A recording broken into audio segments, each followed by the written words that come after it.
রাত ১২টার পর ওই গ্রামটা যেন একদম বদলে যেত।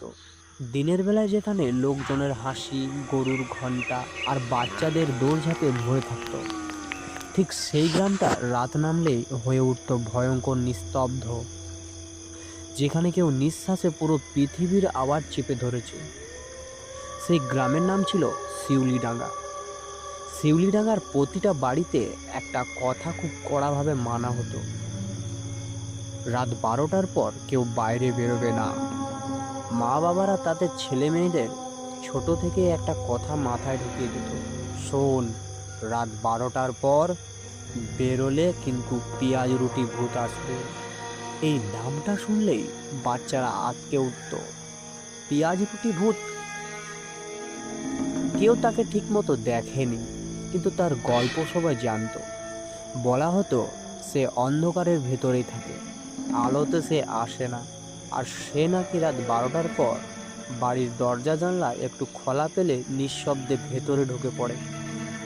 তারপর কারো আলমারি খুলে মেয়েদের শাড়ি ব্লাউজ নিয়ে যায়, আর কেউ যদি তাকে দেখে ফেলে তাহলে সে আর বাঁচে না। ঘাড়ে কামড় বসিয়ে মুহূর্তের মধ্যে রক্ত চুষে নেয়।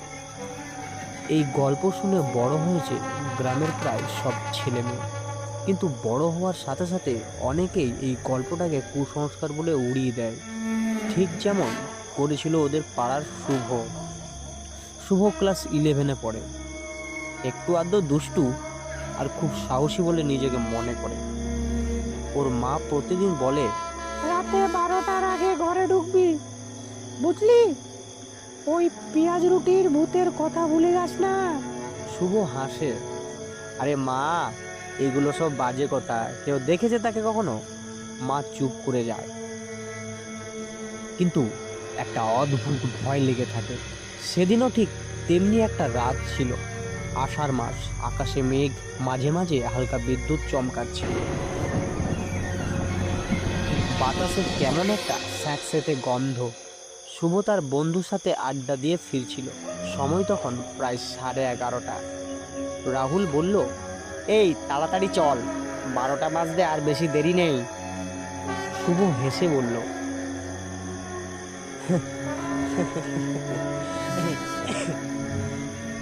তুই তুই কি এখনো এসব ভূত টুত বিশ্বাস করিস নাকি? রাহুল একটু গম্ভীর হয়ে বলল, দেখ, বিশ্বাস করি না, কিন্তু ওই গ্রামের সবাই কিন্তু মানে কিছু তো ব্যাপার আছে।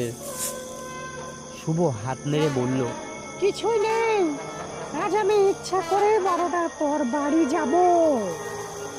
রাহুল থমকে গেল, পাগল নাকি? বাড়ি যা এখনই। কিন্তু শুভ কারো কথা শুনল না। ঘড়িতে তখন 12টা বাজার ঠিক আগের মিনিটগুলো চলছিল। তখন শুভ গ্রামের রাস্তা ধরে একটা বড় আম গাছের নিচে দাঁড়িয়ে রইল। চারপাশটা অদ্ভুত নীরবতা। হঠাৎ ঘড়ির কাঁটা 12টায় পড়তে যেন সব কিছু বদলে গেল। বাতাস থেমে গেল, শুধু ঝিঝি পোকার শব্দ এক মুহূর্তের জন্য চুপ। শুভর গা কাটা দিয়ে উঠল। এটা এটা কি হলো আমার সাথে? ঠিক তখনই দূরে কোথাও একটা দরজার কিরবর শব্দ খুলে গেল। শুভ তাকালো। গ্রামের একদম শেষের দিকে একটা পুরনো বাড়ি, যেখানে কেউ থাকে না। সেই বাড়ির দরজা নিজে নিজেই খুলছে। শুভর বুকের ভিতর ধড়ফড় করতে শুরু করলো। কে কে আছো ওইখানে? কোনো উত্তর নেই। তারপর সে দেখলো অন্ধকারের ভেতরে একটা ছায়া বেরিয়ে এলো। ধীরে, খুব ধীরে। ছায়াটা মানুষের মতো, কিন্তু পুরোটা স্পষ্ট নয়, যেন অন্ধকারে একটা আঁধার নিয়ে হাঁটছে। শুভর গলা শুকিয়ে এলো। এটা এটা মানুষ না। ছায়াটা মাথা ঘুরিয়ে শুভর দিকে তাকালো, আর ঠিক তখনই বিদ্যুৎ চমকালো। 1 সেকেন্ডের জন্য পুরোটা দেখা গেল না। একটা লম্বা কঙ্কালসার দেহ, মুখটা অদ্ভুত লম্বা, চোখ দুটো গর্তের মতো কালো, ঠোঁট নেই, দাঁতগুলো বেরিয়ে আছে, আর তার গায়ে একটা মেয়েদের শাড়ি। কিন্তু সেটা ঠিক মতো পরা নয়, যেন জোর করে জড়ানো। শুভ স্থির হয়ে গেল। ওটা ধীরে ধীরে এগোতে শুরু করলো। শুভ পিছু পিছু হাঁটতে লাগলো। না, এটা সত্যি না, এটা কোনো দিন হতে পারে না। ওই জিনিসটা হঠাৎ থেমে গেল। তারপর মাটির গন্ধে মিশে একটা কাঁপানো গলায় বলল, পেঁয়াজ রুটি, পেঁয়াজ রুটি। শুভর হাত পা কাঁপতে লাগলো। হঠাৎ সে দৌড় দিল অস্বাভাবিক দ্রুত গতিতে। শুভ চিৎকার করে উঠল, বাঁচাও, কেউ আমাকে বাঁচাও। সে দৌড়াতে শুরু করলো নিজের বাড়ির দিকে। পেছন থেকে পায়ের শব্দ না, যেন কিছু একটা মাটির উপর ঘষতে ঘষতে আসছে। শুভ পেছনে তাকালো না, দৌড়ে বাড়ির দরজায় এসে ধাক্কা মারল। মা, মা দরজা খোলো মা। ভেতর থেকে মা দৌড়ে এসে দরজা খুলল। শুভ ভেতরে ঢুকে দরজা বন্ধ করে দিল। কি হয়েছে? এত হাঁপাচ্ছিস কেন? কি হয়েছে বল, আমাকে বল। শুভ কিছু বলতে পারছিল না, শুধু দরজার দিকে তাকিয়েছিল। কিছুক্ষণ পর বাইরে সব শান্ত, কোনো শব্দ নেই।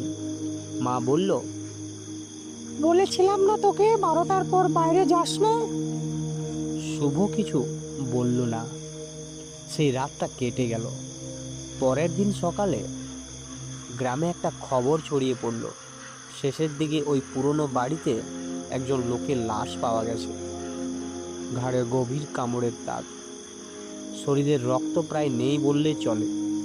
শুভর শরীর ঠান্ডা হয়ে গেল। সে জানে সে কি দেখেছে, কিন্তু গল্প এখানে শেষ নয়। কারণ সেই রাতের পর থেকে শুভর বাড়িতে অদ্ভুত কিছু ঘটনা ঘটতে শুরু করলো। প্রথমে মায়ের একটা ব্লাউজ হারিয়ে গেল। মা ভাবলো হয়তো কোথাও ভুলে রেখেছে। তারপর বোনের শাড়ি, একটার পর একটা জিনিস হারাচ্ছে। সব কিছু গায়েব হতে লাগলো। রাতে মাঝে মাঝে আলমারির ভেতরে খসখস শব্দ আসতো। শুভ একদিন সাহস করে রাত জেগে রইল। ঘড়িতে ঠিক 12টা বাজলো। তারপর আলমারির দরজা নিজে থেকে খুলে গেল। শুভ নিঃশ্বাস বন্ধ করে তাকিয়ে রইল। অন্ধকারের ভেতর থেকে ধীরে ধীরে একটা হাত বেরোলো। কালো, শুকানো, লম্বা লম্বা নখ। হাতটা একটা শাড়ি টেনে নিল।